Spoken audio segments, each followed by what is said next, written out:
জীবনে আমরা অনেক কিছু পাই, পাই না শুধু সেটাই যেটা আমরা চাই। সময় আর আপনজন যখন একসাথে আঘাত করে, তখন মানুষ বাইরে থেকে নয়, ভেতর থেকে শেষ হয়ে যায়। চোখের জলটা অনেকটা ফুলের মতো, কখনো নিজে থেকে ঝরে পড়ে, কখনো বা অন্য কেউ এসে ঝরিয়ে দিয়ে চলে যায়। সবার জীবনে একজন স্পেশাল মানুষ থাকে, আর সেই স্পেশাল মানুষগুলোই স্পেশাল স্পেশাল কষ্ট দেয়।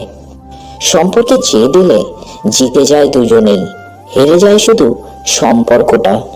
পুরোনো দিনের ঘরেও কত আনন্দ ছিল, দরজা দুই পাল্লা, নিজেদের মধ্যে মিলেও যেত। আর এখন তো দরজাও একলা হয়ে গেছে।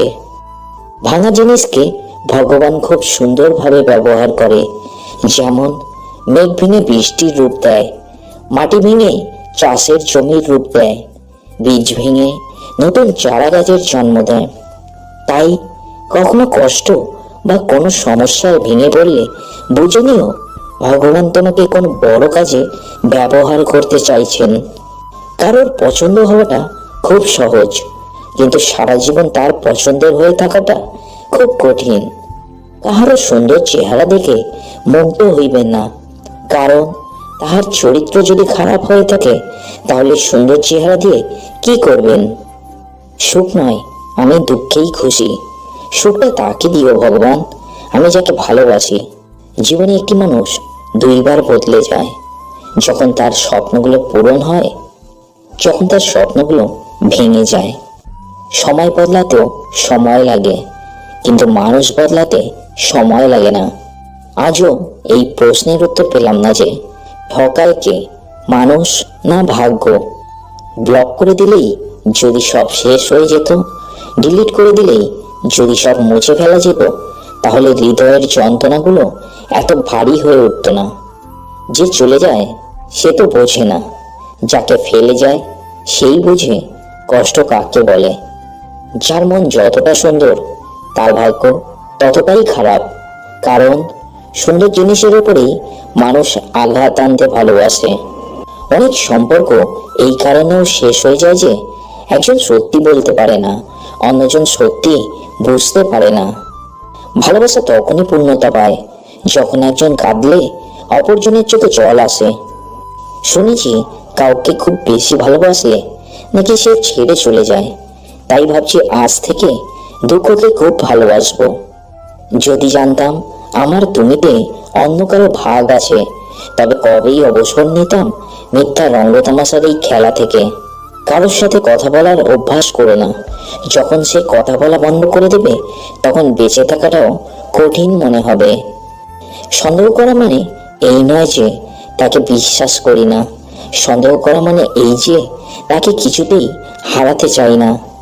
দুটো অনুভূতি কখনো কাউকে বলে বোঝানো যায় না। এক, পাওয়ার আনন্দ, আর দুই, না পাওয়ার বেদনা।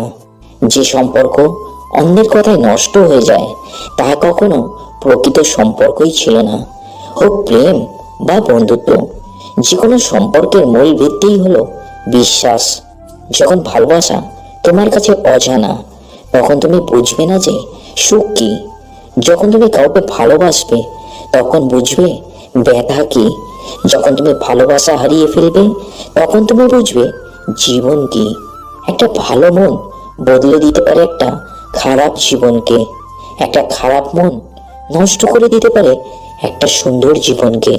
তাই সুন্দর মানুষকে নয়, সুন্দর মনকে খোঁজো।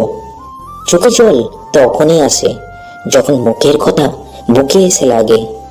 5টি অভ্যাস জীবন থেকে ছেড়ে ফেলুন। 1, অন্যের দয়া কামনা করা।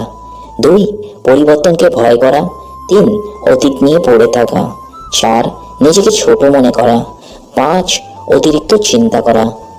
হে প্রভু, সুখ দিলে ঠিক ততটাই দিও যাতে মনে অহংকার জন্ম না নেয়, আর দুঃখ দিলেও ঠিক ততটাই দিও যেন তোমার ওপর থেকে বিশ্বাস চলে না যায়। মনে রেখো, শুধুমাত্র বোঝানোর দ্বারা যদি খারাপ মানুষদের বদলানো যেত, তাহলে বাঁশি বাজানো প্রেমের মানুষটি কখনোই মহাভারত শুরু হতেই দিতেন না। এই পৃথিবীর মধ্যে সব থেকে বড় অপরাধী আর স্বার্থপর হলো নিজের মন। যে নিজের হয়েও অপরের জন্য কষ্ট পায়। জীবন আছে মানেই কষ্ট থাকবে, জীবন আছে মানেই আঘাত আসবে, জীবন আছে মানেই মন ভাঙবে, জীবন আছে মানেই বিশ্বাসঘাতকতা থাকবে, জীবন আছে মানেই কেউ বেইমানি করবে, জীবন আছে মানেই তোমায় বাঁচতে হবে, জীবন আছে মানেই কাছের মানুষকে হারাতে হবে, জীবন আছে মানেই তোমায় প্রতিটা দিন প্রতিটা সেকেন্ড সংগ্রাম করে বাঁচতে হবে। এটা মাথায় রাখতে হবে। আর জীবন আছে বলেই তো সুখের সন্ধান হাজার কষ্টের মধ্যে।